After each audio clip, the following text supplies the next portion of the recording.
on this pilgrim way. Jesus is the captain, he leads me day by day. Bienvenue à tous, messieurs, dames. Au milieu de vous encore, ils vous ont fait croire que la Bible était falsifiée. Le diable a voulu vous faire croire que Jésus n'avait pas été crucifié, qu'il n'était pas ressuscité. Pourtant, c'est le message que j'ai depuis toujours, depuis que je suis venu au Seigneur. Alors donc, vraiment demandez à Dieu la vérité. Vous allez voir s'il n'est pas vrai et si Jésus ne va pas vous parler dans votre cœur, dans votre esprit. Il est venu pour nous sauver tous. Et je vous déclare qu'on vous a fait croire, même le plus grand mensonge de l'humanité, que Jésus n'était pas mort et crucifié, que la Bible était falsifiée. La Bible dit vrai, messieurs, dames. La Bible est authentique. La Bible, c'est la parole de vie. Plongez vos regards dans la parole et vous allez voir, la parole vivante va venir vous toucher, va venir vous chercher, va vous sauver. Je suis là au milieu de vous encore pour vous prêcher l'évangile de Jésus-Christ.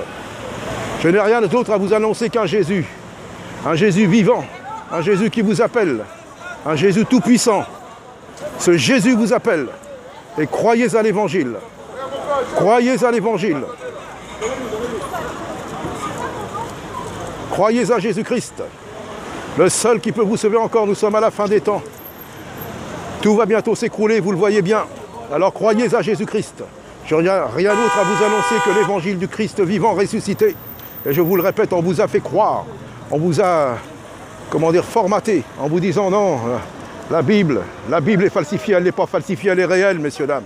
La Bible est vraie, la Bible, vous pouvez l'expérimenter, c'est la parole de vie, c'est la vérité. Je suis là au milieu de vous pour vous le prêcher encore. Venez à Jésus-Christ, messieurs, dames.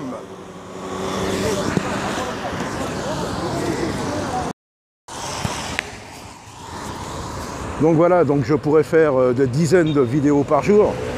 Et comme le message est unique, toujours le même. Quand le Seigneur me pousse ou nous pousse, et ben voilà. Et il faut l'annoncer. Il faut vraiment que les véritables se lèvent. Alors comme je dis, je ne m'adresse pas à ceux qui vont se lever, qui se lèvent de temps en temps pour ramener les gens dans une secte chrétienne. Non, mais les amener à Jésus-Christ. Alors on va me dire, ouais, et il faut les enseigner. Mais les enseigner à quoi? Maintenant, c'est la liberté en Jésus-Christ. À partir que la personne s'est vraiment repentie sincèrement, qu'elle a reconnu Jésus comme son sauveur, et qu'elle marche selon sa parole, qu'elle ne vole pas, qu'elle ne convoite pas, qu'elle ne dit pas de faux témoignages, enfin toute la parole de l'Éternel, tous ses commandements, et bien elle est sauvée. Et après elle sera enseignée, mais des bons enseignements, de savoir ce que c'est que l'Église, ce que c'est que le chemin de vie, ce que c'est que le Messie, Yeshua, Jésus-Christ. C'est ça le plus important, mais le plus important, avant toute chose, c'est la repentance. Sans repentance, il n'y aura pas de salut, il n'y aura pas de sauvé et de véritable.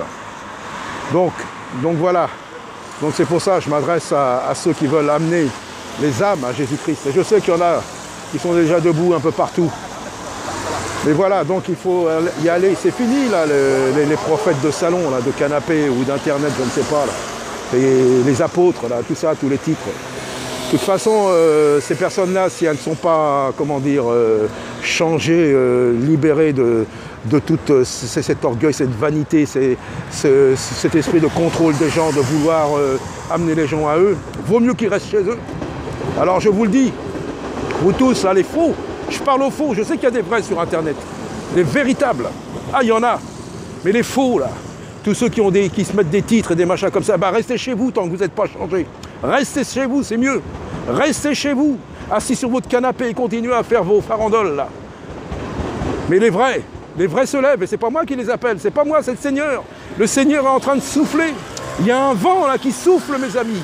Il y a un vent qui souffle en ce moment, là, qui réveille, qui donne un feu de sainteté, un feu d'amour pour les autres, pour les âmes, et d'aller contrer les ennemis de la croix. Les ennemis de la croix, oui. Les ennemis de la croix de toutes sortes, les musulmans, les francs-maçons, les satanistes. Et Jésus est vivant et Jésus revient. Soyons prêts, allons-y à fond pour le Seigneur.